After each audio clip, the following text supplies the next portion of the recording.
Panel, let's go.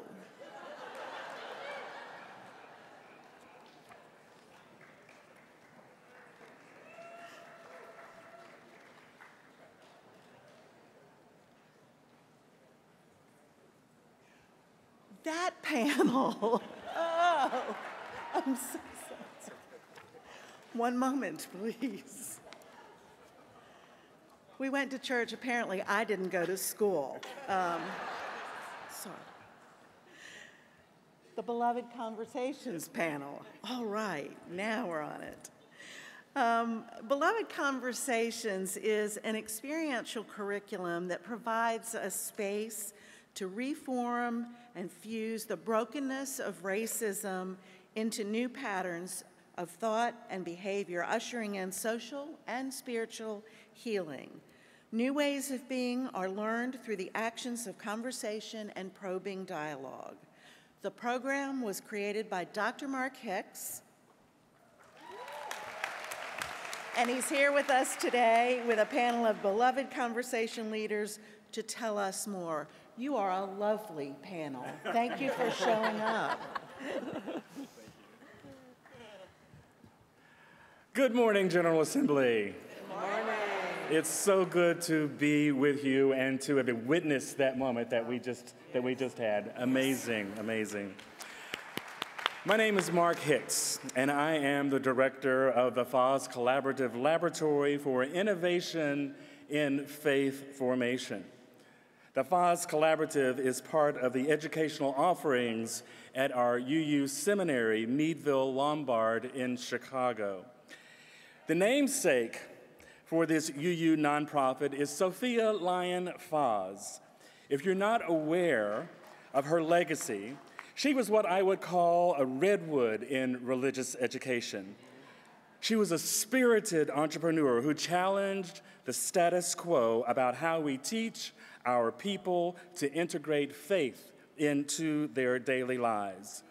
She famously said, "Life becomes religious whenever we make it so." The FOS Collaborative develops a wide array of programs designed to do exactly that.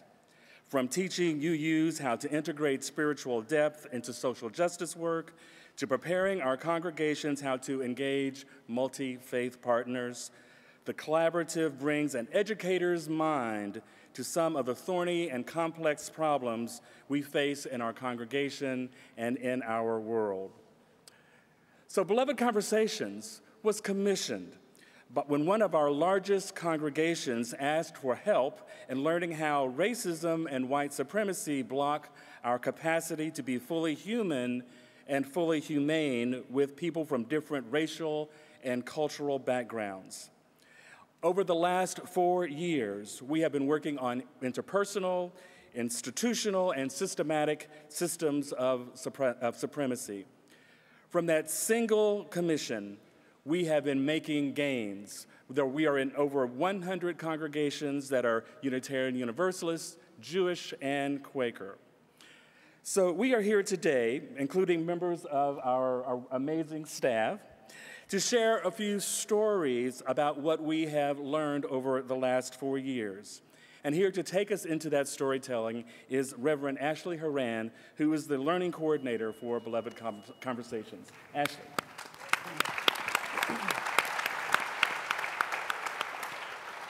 In this moment, as Unitarian Universalists across the country are confronting the legacy of white supremacy that lives in the helices of our DNA, we are aware that transforming congregations is long-haul work.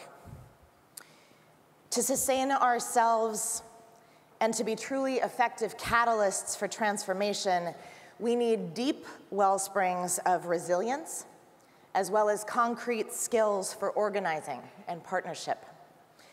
We need strong relationships within and beyond our congregations. We need to acknowledge that faith formation and spiritual support sometimes look very different for people of color and for white people.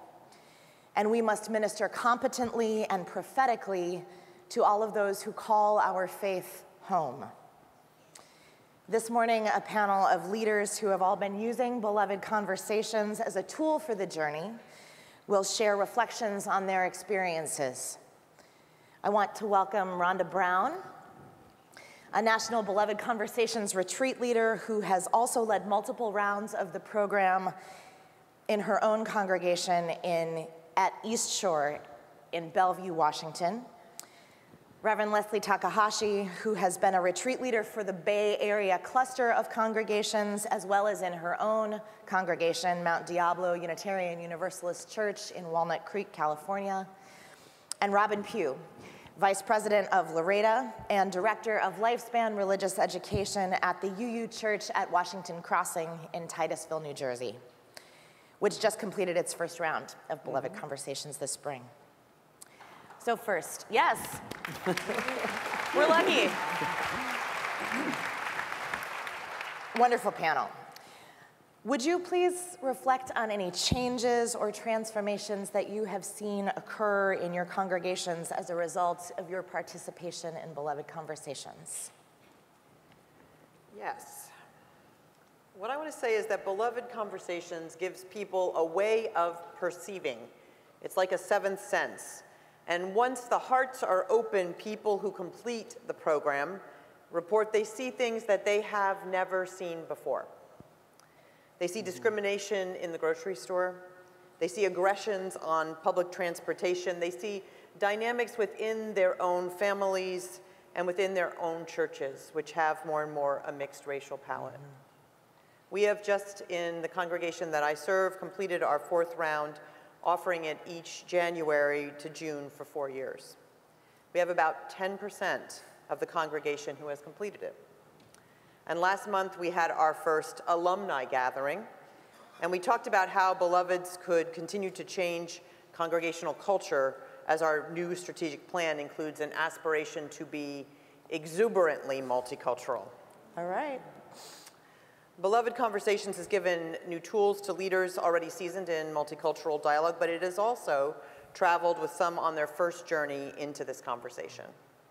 About 3 weeks into every session, people start grabbing me before service to tell me that they now see things that they didn't see before. And once woke, people tend to stay woke.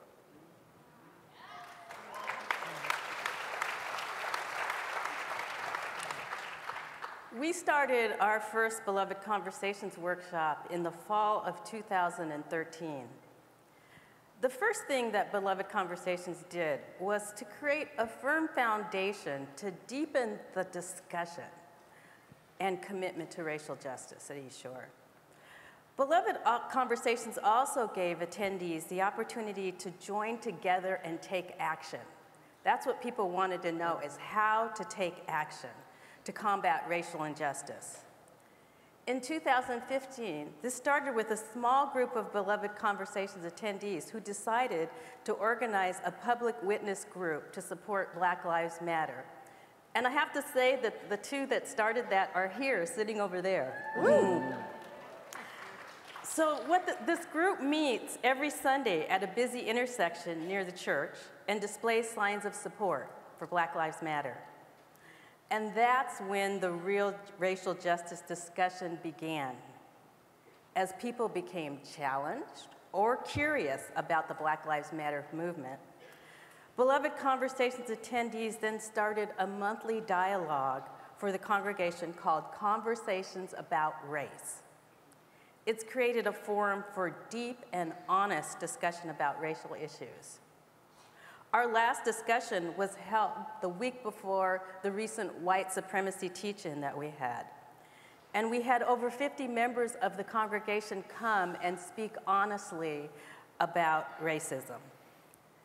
To me, Beloved Conversations has been a catalyst which has helped East Shore to learn, grow, and engage in our community in a much more powerful way.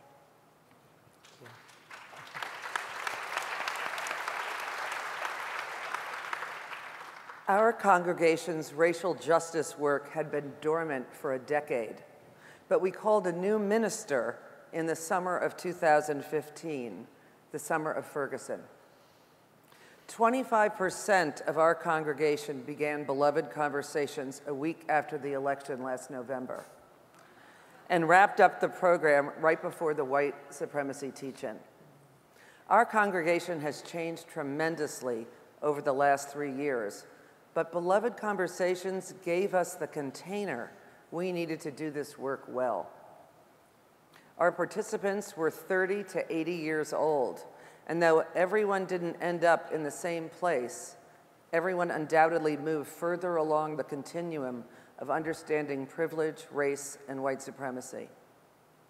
Allies and advocates were created, members of color were re-energized, relationships were fostered. Investment in what the church can do in the world and how we can be brave for and with one another has been felt in every corner of the congregation. This is true about conversations about race, but so much more. One of our facilitators of color said, quote, "White people are beginning to see what has always been visible to congregants of color. Early on in the program, there was a lot of defensiveness when people of color would name things about how white privilege plays out in the church.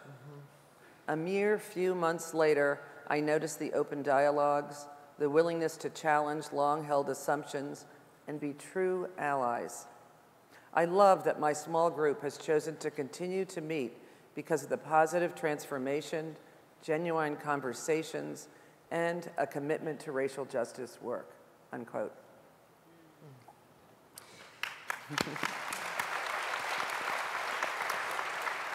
Reflecting back on your Beloved Conversations experiences, what resources, spiritual, infrastructural, programmatic, do you and your congregations need to sustain yourselves for this long-haul work of dismantling white supremacy?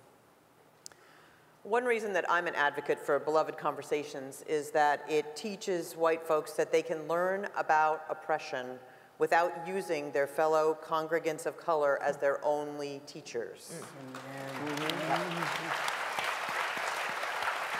In the world in which we live today, you can watch a movie or read a book or watch a TED Talk, you can go to an art exhibit, and through that, the stories and experiences different than yours can jump out and enter into dialogue with you.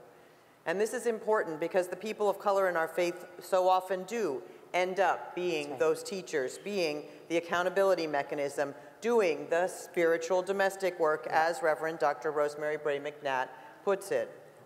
Our UUs of color need their own conversations about how we have taken on those messages of the dominant culture and about how they've damaged our own senses of power and agency and our own sense of our leadership. We need rescue and healing from the funhouse mirror distortion where leadership as a person of color in this association is. And we need places where we can talk authentically about the pain in our lives and our families' lives without someone saying, wow, your life is a mess. Oppression has a long half-life. And trauma is transmitted generation to generation. For us to live into our wholeness, we need spaces of deep healing, brave spaces where pain can be heard and held.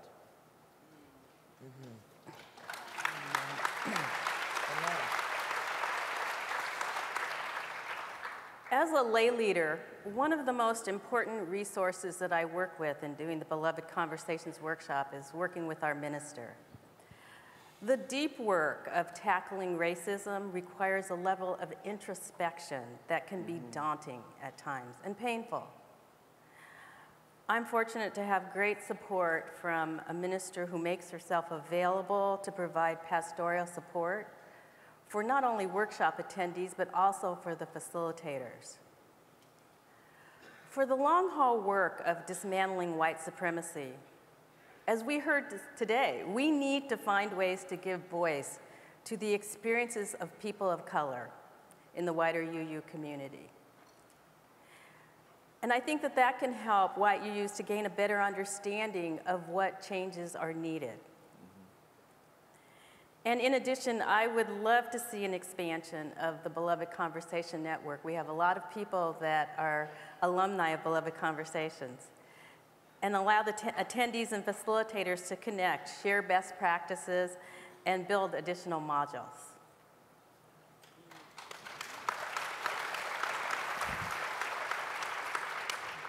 Our congregation finished Beloved Conversations just over a month ago, but we're focused and excited about what's next.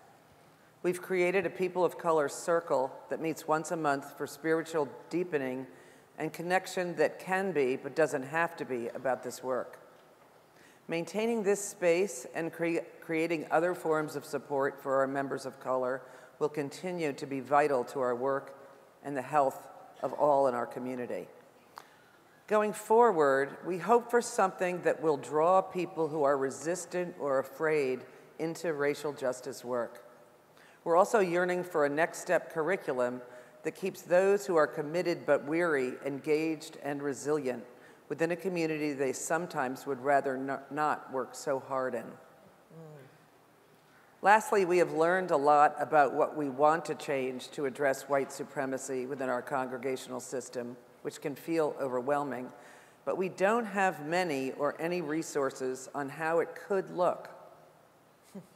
We'd love to be mentored by another UU community that has made successful cultural changes to model ourselves after.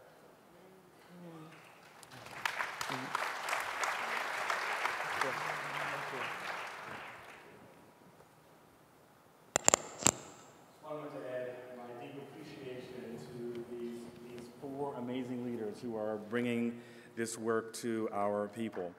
Thank you very much.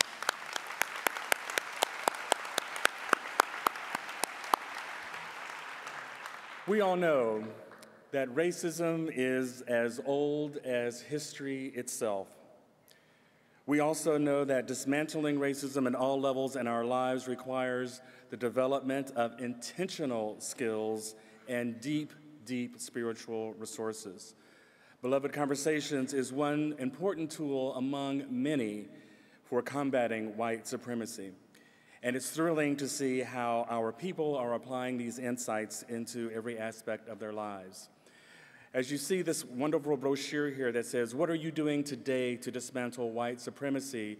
is a resource, an educational resource that we have developed and will have available at the back of the hall. We encourage you to stop by our booth to spend time with us. And if you have participated in Beloved Conversations and would like to do some professional development, come to our booth and find out how you can do